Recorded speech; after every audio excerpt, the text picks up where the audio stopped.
नमस्ते दोस्तों, बहुत बहुत स्वागत है आप सभी का JCC exam hub YouTube channel पे। दोस्तों आज हमारे साथ जुड़े हुए हैं आशीष सर। आशीष सर, आपका यूट्यूब चैनल पे बहुत बहुत स्वागत है। Thank you so much. Actually बात ऐसा है दोस्तों कि आप सभी जब अब जान रहे हैं कि फरवरी का महीना जो है वो आ चुका है, फेब, और आप ये भी जान रहे हैं कि मई में आपका एग्ज़ाम होने वाला है। ठीक है, तो फरवरी से मई तक के बीच में आपके पास टाइम है 3 महीने का। तो आशीष सर ने कहा कि क्यों नहीं पूरे टीम मिल करके हम लोग एनालाइज करते हैं पिछले 8 सालों में जितने भी क्वेश्चंस पूछे गए सभी का, क्या सर? और एनालाइज करने के बाद हमने ये पाया कि कुछ पर्टिकुलर टॉपिक्स हैं जो कि फेवरेट है क्वेश्चन जो सेट करते हैं झारखंड का माइंड वालों का। ठीक है, इसके बारे में आशीष सर बहुत अच्छे से डिस्क्राइब करेंगे आपको, और अभी आगे वाले वीडियो में अभी वही रहेंगे आपके साथ। तो 3 महीने में प्रिपेयर करने के लिए अगर आप पूरा फिजिक्स, पूरा केमिस्ट्री, पूरा बायोलॉजी या फिर पूरा मैथ्स को पढ़ने बैठ जाओ आप, तो फिर पॉसिबल नहीं है। क्या सर 3 महीने में? क्योंकि पूरा 2 साल लग जाता है बच्चों को, 11th पूरा, 12th पूरा, तब जाकर कंप्लीट हो पाता है। बिल्कुल, देखिए अब क्योंकि समय कम है तो हम लोगों को थोड़ा स्मार्टली मूव करना पड़ेगा।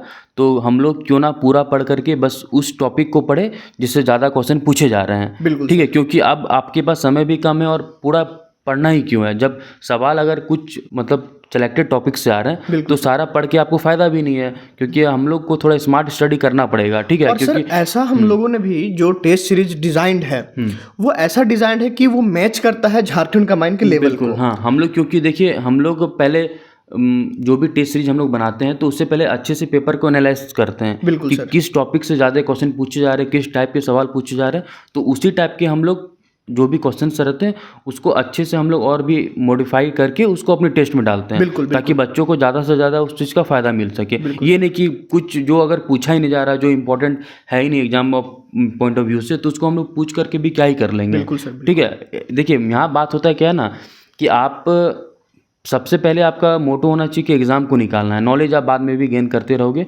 आपका एग्ज़ाम सबसे पहला जरूरी है कि एग्ज़ाम निकालना, तो उसको निकालने। हाँ, बीटर ट्रूथ, बिल्कुल।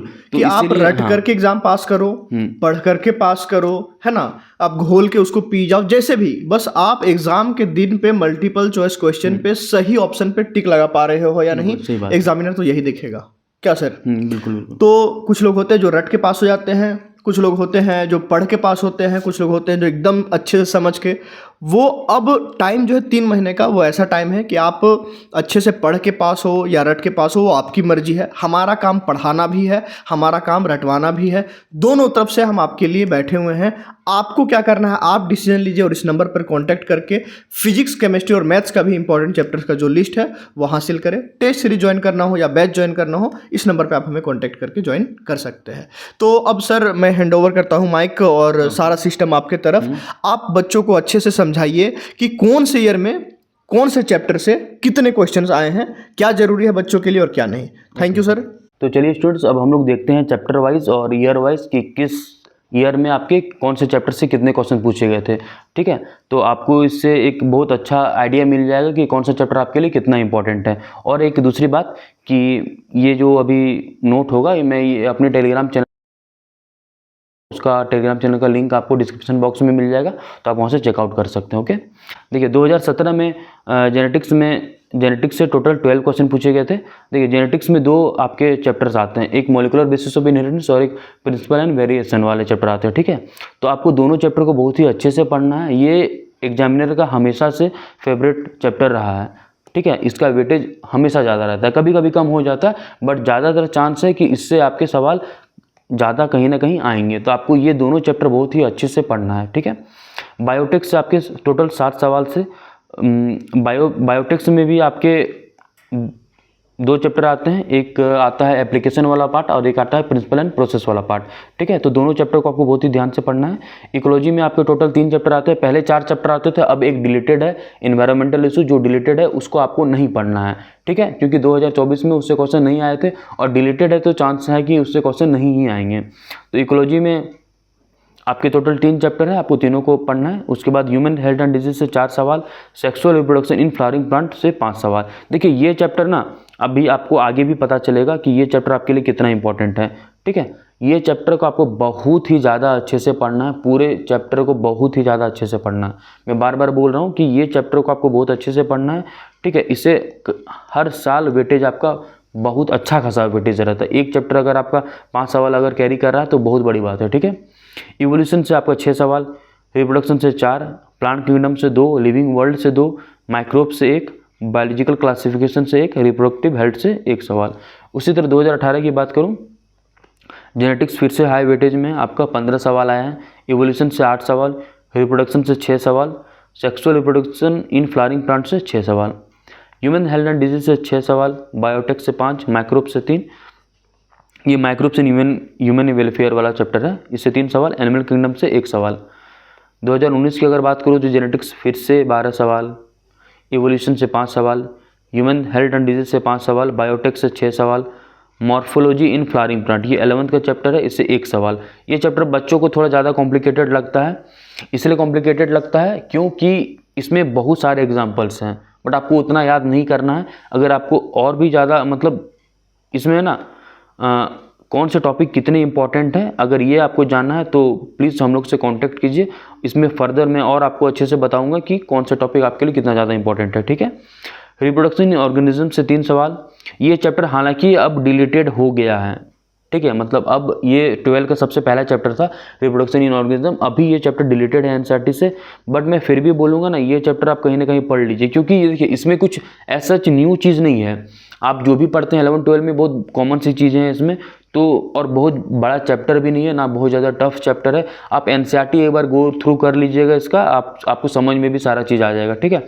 तो अगर ये रिप्रोडक्शन ऑर्गेनिज्म से 3 सवाल, इकोलॉजी से 8 सवाल, रिप्रोडक्शन से 3, प्लांट किंगडम से 2, फोटोसिंथेसिस से 1, एक्सक्रीशन से 1, लोकोमोशन से 1, लिविंग वर्ल्ड से 1 सवाल, ठीक है। केमिकल कोऑर्डिनेशन से भी 1 सवाल पूछे गए थे।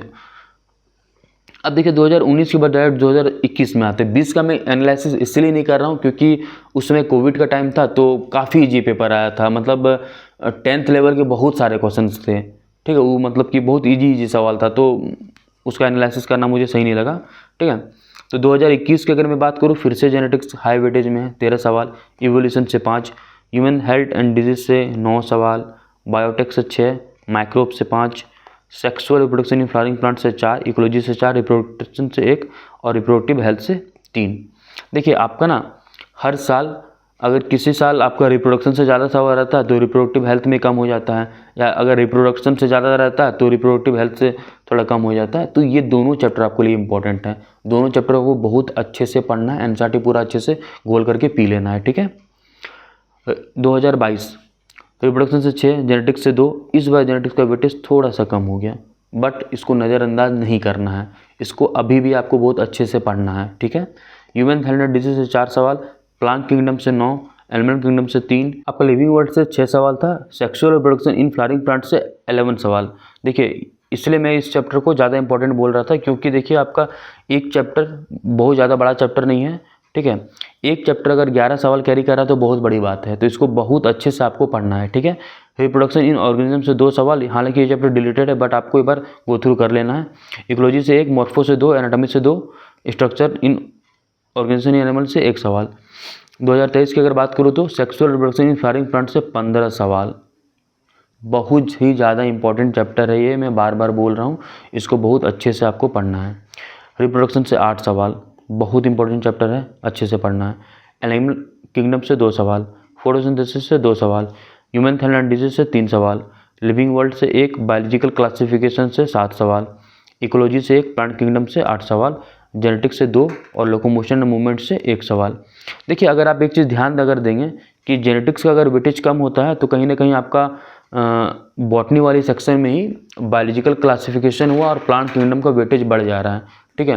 तो ये तीनों चैप्टर को मैं हाई वेटेज में रखूँगा कि आपको ये तीनों चैप्टर अच्छे से पढ़ना है। 2024 में जेनेटिक्स से 6, ह्यूमन हेल्थ एंड डिजीज से 4, एनिमल किंगडम से 9, प्लांट किंगडम से 5, बायोलॉजिकल क्लासिफिकेशन से 7 सवाल। देखिए यहाँ पे अगर जेनेटिक्स का वेटेज थोड़ा कम हुआ तो आपको प्लांट किंगडम और बायोलॉजिकल क्लासिफिकेशन का वेटेज आपका कहीं ना कहीं बढ़ गया है, ठीक है।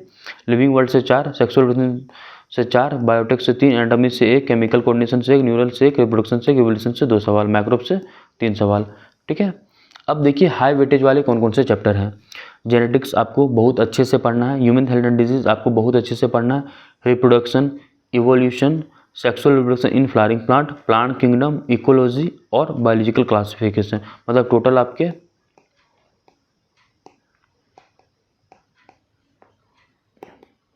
8 सवाल, 8 चैप्टर, 8 चैप्टर मतलब उतने सारे चैप्टर्स में आपको 8 चैप्टर्स बहुत ही ज़्यादा अच्छे से पढ़ना है। ये हाई वेटेज वाले चैप्टर हैं आपको आपके, ठीक है। उसके बाद जो मीडियम वेटेज जो है वो एनिमल किंगडम है, माइक्रोब्स है और लिविंग वर्ल्ड है, ठीक है। और लो वेटेज चैप्टर की अगर बात करूँ तो इसको आप लास्ट मोमेंट में पढ़िएगा, कि अगर आपके पास पर्याप्त समय है तो इसको आप लास्ट मोमेंट में एक बार गो थ्रू कर लीजिएगा। बहुत ज़्यादा इंपॉर्टेंट नहीं है। क्यों नहीं है? क्योंकि देखिए प्लांट फिजियो में पहले 5 चैप्टर आते थे, बट अभी 3 ही आते हैं। एक फोटोसिंथेसिस है, एक रिस्पिरेशन है और आपका तीसरा है प्लांट ग्रोथ एंड रेगुलेटर, ठीक है। तो प्लांट ग्रोथ एंड रेगुलेटर और रिस्पिरेशन से पिछले 8 सालों में एक भी सवाल नहीं पूछे गए हैं, एक भी नहीं। फोटोसिंथेसिस से सिर्फ 2 से 3, ठीक है। तो यहाँ से आपको अंदाज़ा लग रहा हो कि ये उतना भी ज़्यादा इंपॉर्टेंट नहीं है, तो इसको आप लास्ट मोमेंट में पढ़िएगा, ठीक है। और ह्यूमन फिजियो में आपके टोटल अभी 6 चैप्टर आते हैं, तो ये भी बहुत ज़्यादा इंपॉर्टेंट नहीं है। मैक्स एक सवाल आपका इस चैप्टर कैरी करता है, ठीक है। तो लास्ट मोमेंट में पढ़िएगा। और सेल बायोलॉजी में देखिए आपको 3 चैप्टर आता है। एक सेल आता है, एक बायोमोलिक्यूल्स आता है और एक आता है आपका cell cycle and cell division. ये तीनों चैप्टर से एक भी क्वेश्चंस नहीं पूछे गए थे, ठीक है। तो सेल बायोलॉजी भी उतना इम्पोर्टेंट नहीं है। अगर आपके पास लास्ट में समय मिला तो आप उसको पढ़िएगा, ठीक है। तो ये रहा आपका बायोलॉजी का पूरा चैप्टर वाइज वेटेज, ठीक है। अगर आपको ऐसे ही फिजिक्स और केमिस्ट्री का जानना है तो आप नीचे दिए गए नंबर में कांटेक्ट करके आप वहाँ से जानकारी ले सकते हैं। और मैं ये PDF आपको टेलीग्राम में शेयर कर दूँगा, तो आप टेलीग्राम चैनल ज्वाइन कर लीजिएगा। उसका भी लिंक मैं डिस्क्रिप्शन बॉक्स में डाल देता हूँ, ठीक है। और अगर आप हम लोगों के साथ जुड़ करके तैयारी करना चाहते हैं तो आप कांटेक्ट कर सकते हैं हम लोगों से। चलिए फिर मिलते हैं आप लोगों से नेक्स्ट वीडियो में, तब तक के लिए धन्यवाद।